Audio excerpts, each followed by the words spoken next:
Сәлем достар, біз бүгін кеспе көже жасайтын боламыз. Ол үшін осылай етті қыздырып, майға осылай қуыратын боламыз. Мынау жартысы, бір болгарскийдің жартысының жартысы жалпы 4-тен 1 десек, ана 4 картошка, пияз, сәбіз осылай. Сосын барып мына 4 қызанақтың бір алып, содан турап қоямын деп есептеп отыр. Сосын жақсылап бәрін қуырамыз, өздеріңіз көріп тұрғандай. Сонымен бірге жақсылап қуырылу керек, қызару керек, етте қызару керек, өте жақсы болып шығады. Сонда ғана сонда жұмсақ болып шығады. Оның қызарғаннан қорықпаңыздар.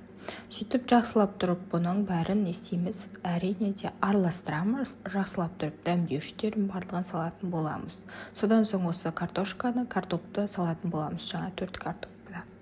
Сөйтіп салып аламыз да. Содан кейін осылай жақсылап тұрып қуырамыз, ғыжылдатып тұрып. Сосын мен томаттың орнына осылай 2-3 жарты ас қасықтан, сонда получается бір немесе 2 ас қасық қоссаңыздар болады екен. Мен салат қосып жібердім томаттың орнына. Плюс бұл жерге қосымшада картоп және де қызанақты қосып жібердім. Қызанақты қоспасаңыздар да болады, ол әрине өз еріктеріңіз. Мен жай ғана бір әдемілік пен кішкене қызыл түс тағы да берсін деген ниетпен қосқанмын. Кейін алып тастадым ол қызанақтарды. Содан кейін жақсылап өстіп қуырамыз, ғыжылдатып тұрып, ол қуырылу керек. Міне осылай көрдіңіздер ме, қаншалықты қуырылу керек екен. Осылай қуырылу керек.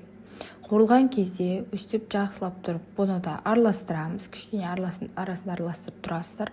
Үстіне менде қайнап тұрған су бар қасында тефальда, сол судан құйып жіберген болатым. Осындай кішкене жартылау, одан самалы көріп тұрғандарыңыздар кішкене жоғарырақ болып тұр жаңағы салған ыдыстан заттардан. Содан кейін үстіне тағы да осылай қуырылу керек, ол осылай жақсылап тұрып. Осындай кеспе сатып алған болатымын.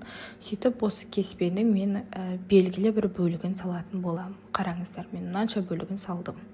Содан кейін жалпы каналға жазылып кетсеңіздер, тіпті нұр үстіне нұр болатын еді. Лайк басып, коммент жазып отырыңыздар. Міне, астарыңыз дәмді болсын. Дәмі өте керемет, тойымды тағам болып шықты, достар. Астарыңыз дәмді болсын, сау болыңыздар.